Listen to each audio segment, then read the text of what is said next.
다음 질문 또 해볼게요. 금리와 주식시장의 상관관계에 대해서 아까 네. 기본적으로 좀 이야기해 주셨는데, 이 금리가 얼마나 이 경제에 중요한지 한 번 더 좀 이야기 부탁드려도 될까요? 금리는 사실 경제의 모든 것이라고 설명드려도 될 것 같고요. 네. 사람으로 치면 거의 혈액이다. 이렇게 저는 보고 있습니다.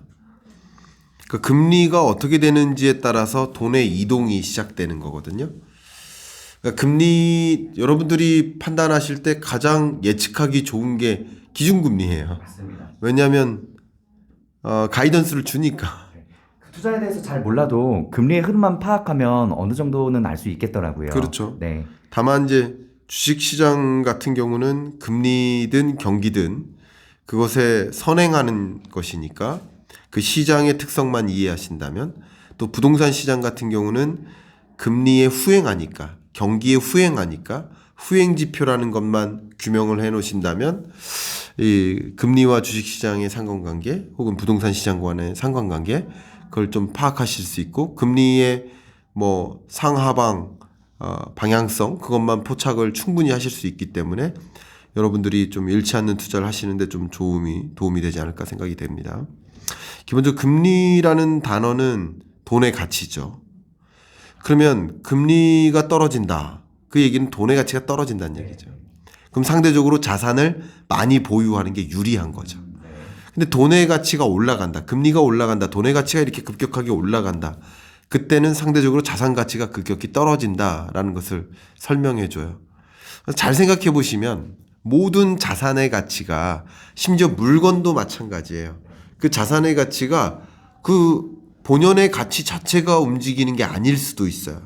왜 그러냐면 뭐 예를 들어 1980년대 짜장면 가격이 한 500원 했을 겁니다. 네, 아주 좋은 비유이십니다. 맞아요. 근데 지금 짜장면 가격이 뭐 잘 모르겠습니다. 한 7, 8천 원 하겠죠. 보통 그 정도 하더라고요. 저 대학생 때도 2, 3천 원 했었거든요. 예. 네.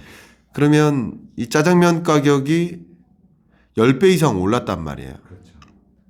그러면 짜장면 본연의 가치가 10배 이상 올랐을까? 그런가요? 이해했습니다. 오히려 네네. 그 상대적 가치는 떨어지지 않았나요? 왜냐면 지금 짜장면을 대체할 수 있는 음식들이 너무 많아졌기 때문에. 네. 네네. 그렇죠. 네. 아마 여러분들 다 비슷하게 생각하실 겁니다.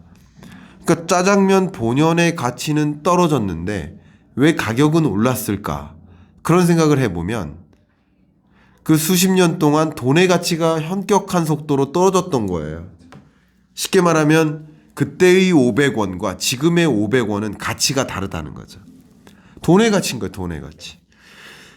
그럼 그런 식으로 생각해 본다면 1980년대 무슨 잠실 아파트의 가격이 뭐 예를 들면 뭐 1억도 안 했다.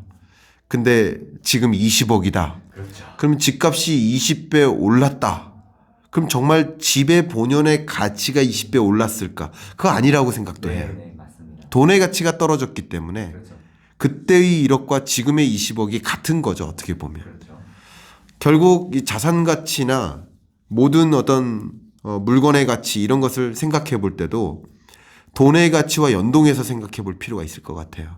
그럼 그런 식으로 생각을 해 본다면 주식 가치도 마찬가지라는 거죠. 혹자는요, 뭐 1980년대, 70년대 삼성전자에 투자했었으면 그거 계속 놔뒀으면 얼마였을 거야, 뭐 이런 얘기를 하는데, 그 시대 때는요, 저축 투자라는 표현을 써볼게요. 저축조차도 금리가 뭐 10% 이렇게 됐기 때문에 맞습니다. 저축 투자도 괜찮았던 거예요. 네, 쉽게 그 말하면. 응답하라 드라마 보니까 은행이자 15%, 18% 그렇게 나왔었다 그러더라고요. 그러니까 그러면 왜 삼성전자 투자? 그러니까요. 그러니까 결과적으로는 삼성전자만 좋은 게 아니라 저축도 좋았기 때문에 주식 투자하는 게 의미가 없었던 시대인 거예요. 그냥 삼성전자 투자하면 이만큼 벌었을 거야. 이 얘기가 그렇게 중요한 게 아니에요. 항상 우리는 숲을 봐야 돼. 나무를 보지 말고요. 주식이라는 나무를 보지 마시고요. 부동산이라는 나무를 보지 마시고요. 다른 여러 투자 대상, 돈을 어떤 형태로 갖고 있을까의 문제니까 다른 나무들을 함께 비교하면서 보는 숲을 보는 습성이 필요한데, 그 여러 나무들을 함께 관찰하려면 금리라는 것을 봐야 된다는 거죠. 결국 그런 의미에서 가치라는 측면에서 금리와 주식 가치는 이미 해석이 될 것 같고요. 또 한 가지는 앞에 말씀드렸던 돈의 이동이라는 관점에서 단기적으로도 금리가 떨어질 때는 상대적으로 주식시장에 돈을 모는 거고 영끌해서라도 주식 보유하는 게 더 유리하고 2020년이 가장 대표적인 예이고요.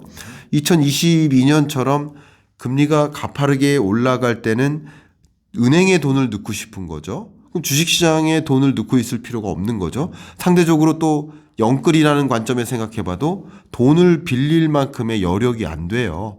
금리가 높으니까.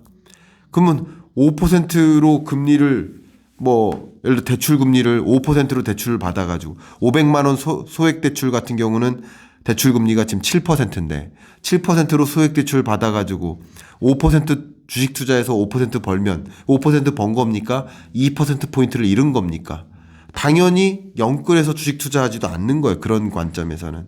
그러니까 이 시대를 구분해 보면 금리라는 것이 얼만큼 이 돈의 이동을 만들 것이고 돈의 이동에 따라서 주가가 어떻게 움직이는지를 확인할 수 있는 거죠. 다만 금리가 올라가는 그런 관점에서 그게 선행해서 한 6개월 정도 선행해서 주가에 영향을 미치는 거라고 생각해 본다면 주식시장 전망이 아니라 금리 전망이 필요하다는 것이죠. 그죠? 그런 관점에서 금리와 주식은 정말 뗄래야 뗄 수 없는 중요한 관계에 있다 이렇게 생각합니다.